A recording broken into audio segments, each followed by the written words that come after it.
They're feeling relief. That's right.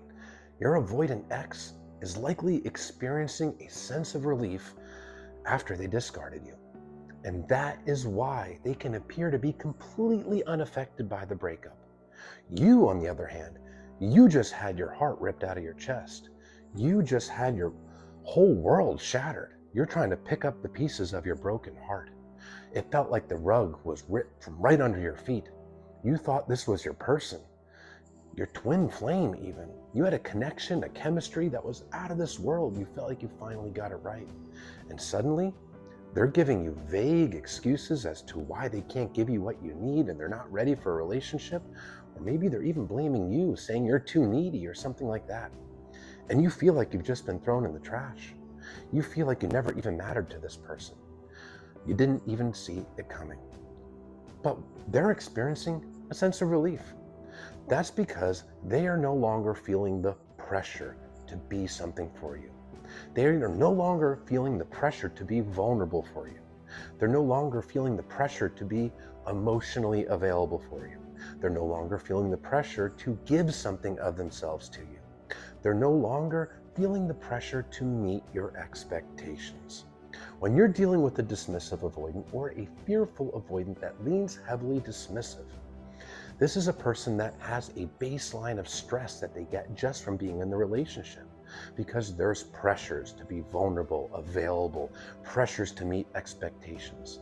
And these are all triggers that go back to their childhood, where they received consistent childhood emotional neglect. They were not given that love and nurturing in the way that they needed as children. So, healthy relationship behaviors and things such as emotional closeness, disagreements, expectations are all very triggering to them due to that emotional neglect for various different reasons.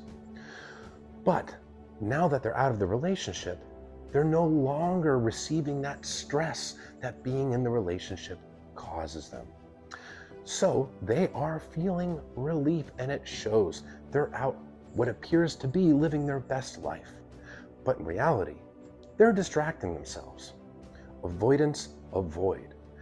Back in childhood, when they were emotionally neglected, they never had anybody to show them how to process emotions or to deal with stress. Their emotions were not welcome in their households growing up. If they had feelings, it would get rejected and dismissed. So they learned to stuff it, to bottle it up and force a happy face, even if they're feeling otherwise. And that's what they're doing now. They're not processing the emotions of the breakup. They're not taking accountability for how they hurt you and why they sabotaged an otherwise wonderful relationship. They're distracting themselves. They're maybe taking trips with friends.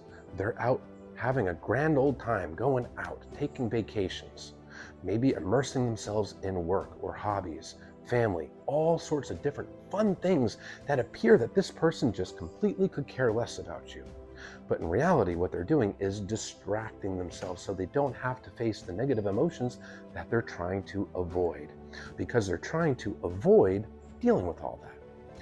Now, avoidants that are not working on themselves, they don't process the emotions of breakups. And because of this, every time they get into a new relationship, the new relationship is technically a rebound relationship, regardless of the time frame of when they get into the relationship. Because a rebound relationship is defined as a relationship that you get into when you haven't processed the emotions of the past relationship, and when you're using the new relationship as a distraction to avoid the pain of the old relationship that failed.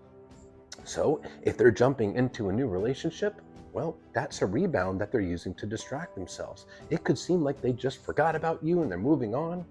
Well, they're doing their best to distract themselves so they don't have to face it.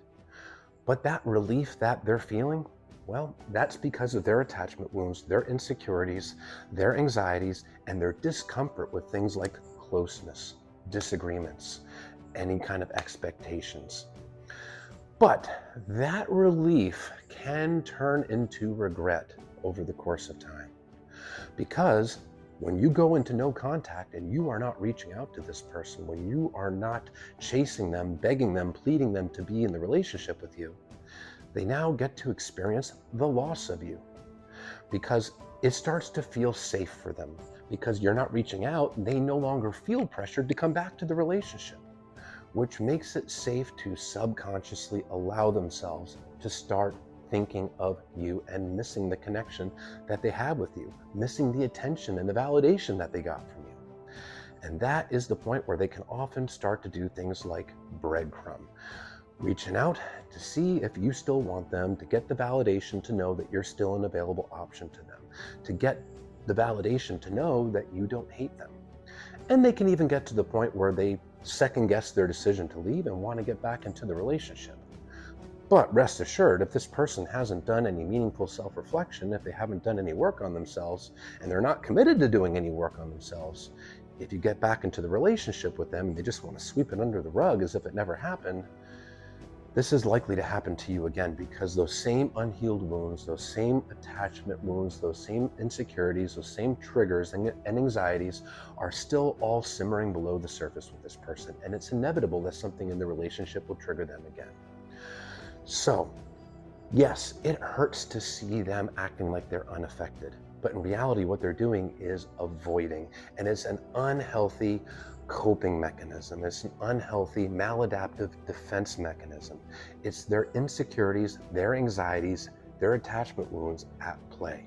It doesn't actually have any bearing or reflection on your quality as a partner. It doesn't have any reflection on your worth.